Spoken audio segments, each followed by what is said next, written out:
राजकुमार, क्योंकि देखिए जेवर इंटरनेशनल एयरपोर्ट की बात करें तो लगातार इस पूरे प्रोजेक्ट को लेकर मुख्यमंत्री योगी आदित्यनाथ भी काफी अहम रोल निभाते हुए नजर आए और आज कहा जा रहा है कि एनओसी इस प्रोजेक्ट को लेकर मिल सकती है, ट्रायल लैंडिंग आज हो सकती है।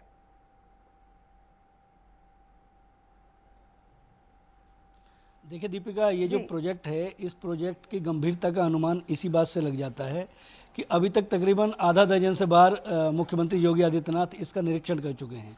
उसके अलावा प्रधानमंत्री ने इसका शिलान्यास किया और वही उन्हीं को इसका उद्घाटन करना है। तो बीच बीच में एक दो बार प्रधानमंत्री इस पे आए हैं और आकर उन्होंने इसके विकास कार्यों को देखा है।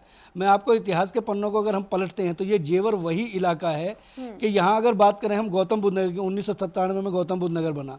गौतम बुद्ध नगर के अगर जिलाधिकारी को जेवर जाना होता था तो उन्हें पहले रास्ते नहीं थे।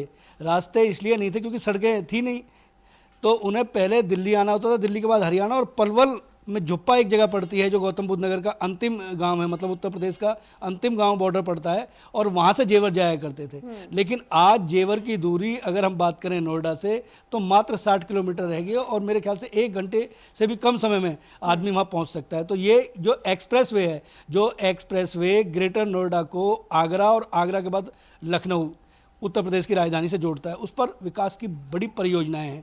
उत्तर प्रदेश के मुख्यमंत्री योगी आदित्यनाथ के कई ड्रीम प्रोजेक्ट, जो दुनिया की सबसे बड़ी जो फिल्म सिटी बनाने की तैयारी चल रही है वो भी इसी से सटी हुई है। एक डिफेंस का एक कॉरिडोर बनाना है, इसी एयरपोर्ट से आगे लगा हुआ अलीगढ़ और हाथरस की जो ज़मीन है उसके अधिग्रहण की तैयारियां चल रही हैं, डेवलपमेंट की तैयारियां चल रही हैं। यमुना एक्सप्रेसवे प्राधिकरण अलग से बनाया गया।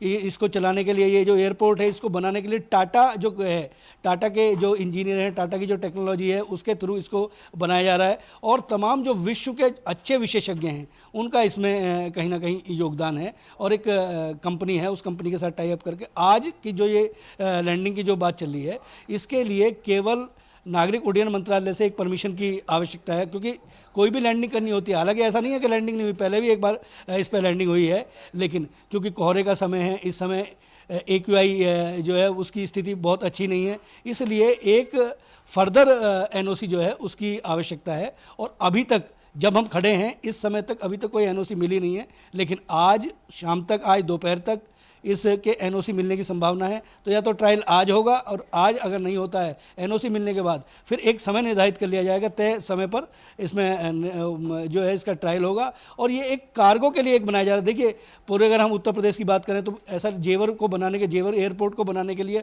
कभी बहुजन समाज पार्टी की सरकार हुआ करती थी, उसमें प्रयास हुए, लेकिन समाजवादी पार्टी ने इस पर कोई ध्यान नहीं दिया। और जब मुख्यमंत्री योगी आदित्यनाथ 2017 में आए तो स्वाभाविक तौर पर उन्होंने इसको परमिशन दी और सरकार ने भी, केंद्र सरकार ने भी इसमें बढ़ चढ़ के हिस्सा लिया कि उत्तर प्रदेश का, क्योंकि उत्तर प्रदेश अगर इसकी बात करें तो तकरीबन एक कॉरिडोर ऐसा बनाने की भी व्यवस्था चल रही है जो दिल्ली को सीधे के सीधे जेवर एयरपोर्ट से जोड़ेगा। सड़कों का जाल बिछाया जाना है, उसकी एक ब्लूप्रिंट जो है वो बनकर तैयार हो गया, उस पर काम होना है। तो ये जो योजना, ये जो परियोजना है, इस परियोजना को पंख लगें, इसको लेकर केंद्र सरकार भी गंभीर है और इसमें परमिशन मिलते ही इस पर अपना ट्रायल होगा। राजकुमार, साथ ही विकास की दृष्टि से कितना अहम प्रोजेक्ट ये एयरपोर्ट माना जा रहा है?